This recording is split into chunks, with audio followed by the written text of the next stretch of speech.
Good news mga batang Maynila, sa mga Pasig River Esplanade fanatic dyan. Finally, tapos na yung ribbon cutting. At ito na yung pagbukas ng vendor kiosk sa Pasig River Esplanade. Meron pala itong mahigit 80 kiosks expected na mag-serve para sa inyo dito along sa Riverwalk. Mas pinaganda, may maayos na pathway na. May mga notice dito na bawal magtapon ng basura kaya may maintain talaga ang kalinisan. Alright, so magandang gabi. Nandito na tayo ngayon sa Pasig River Esplanade. Ito na po yung official opening ng phase 3. Dito yun, papuntang Intramuros. Yan yung in-improve. Nilagyan ng mga kiosk, yung kulay red tsaka green. At guys, kakatapos ng event dito kanina. Pinuntahan din ni Yorme ito eh. Hindi na natin doon. So officially, ikaw na to. So nandito pa tayo sa guys, area ng kanta. Meron mga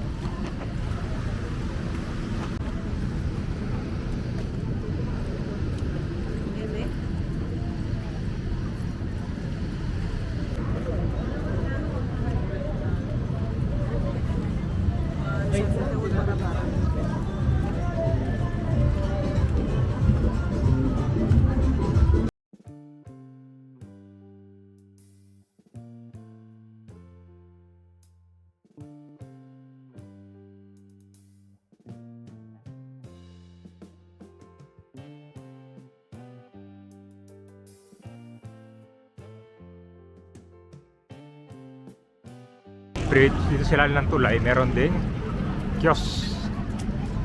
Ito po yung sa area to ng Intramuros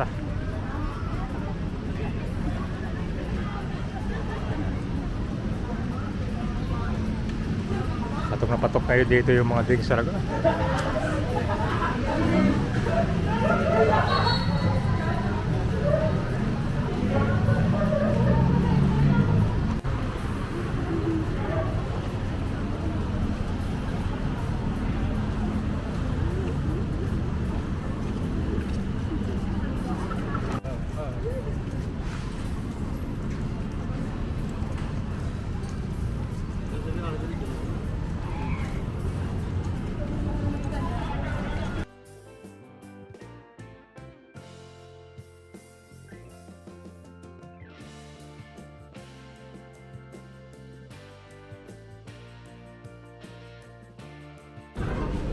Ayos, so may mga tables and chairs pala dito.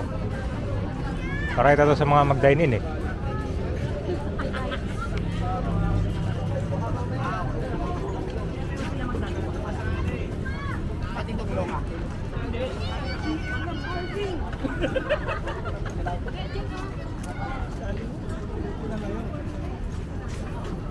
Oh, yung mga tindahan dito may mga pangalan dito.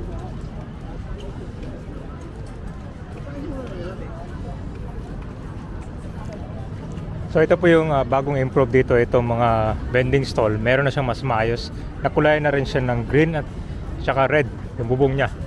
So yung mga tables and chairs pala dito, no? Para sa mga magda-dine in dito. Ang ganda oh.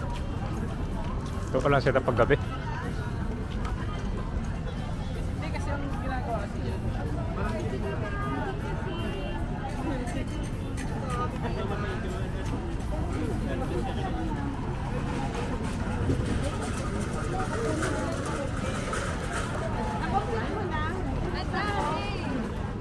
Kumain dito tapos yung view mo yung Pasig River.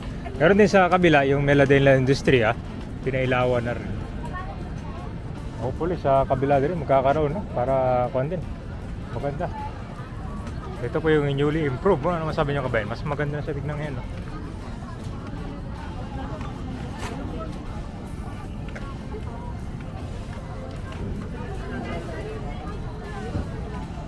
Hanggang dulo.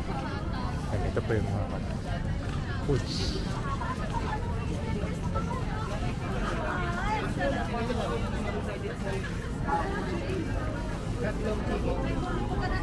Yes, sir, ma'am.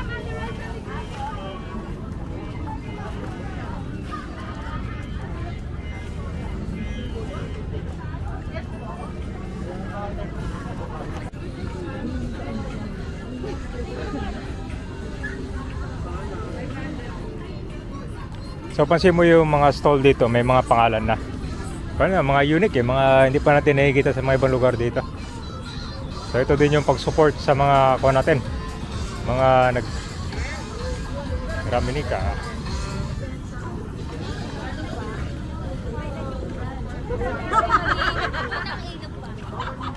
Ayun guys, ganda.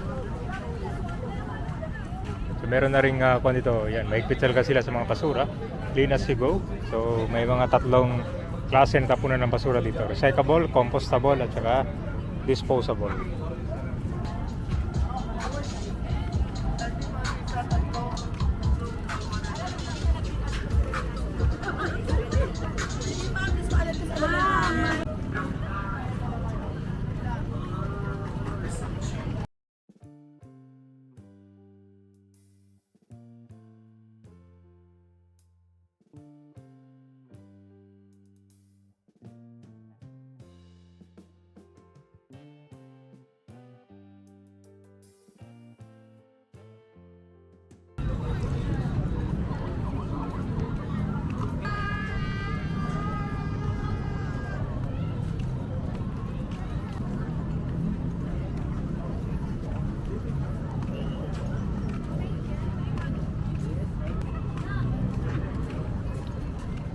Ayan guys, dito pala yung setup ng mga tables and chairs.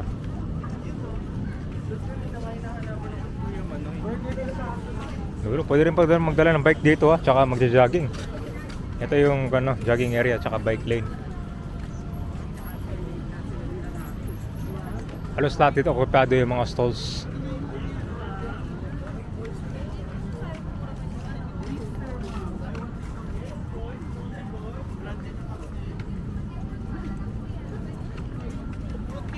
Soda.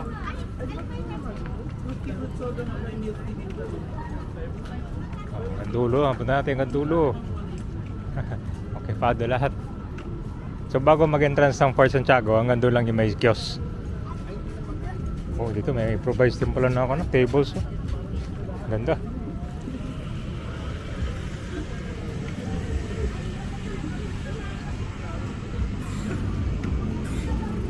Dito may mga halo-halo din, may mga non-food din. So may tinda rin yung mga chocolate.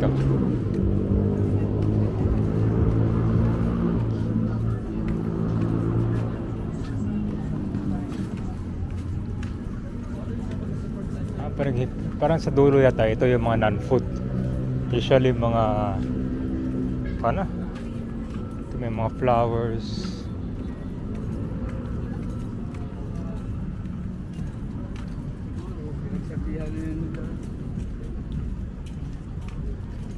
Kalata. Kayo rin ba nag-aanda ng electric dito? Yung mga electric na ito kayo rin? Ayun guys, so ang bago pala dito, ano to, may mga mural painting yata to eh. Dito sa wall ng malapit sa Fort Santiago. Maganda, at least parang makikita mo yung loob nyo. Ito yung historical walled city. Ayun, maganda. So ilan meters lang yan. Yan yung entrance ng Fort Santiago. Pwede rin kayong lumapas ulit dito pag doon kayo nakaparking malapit sa may Manila Post Office.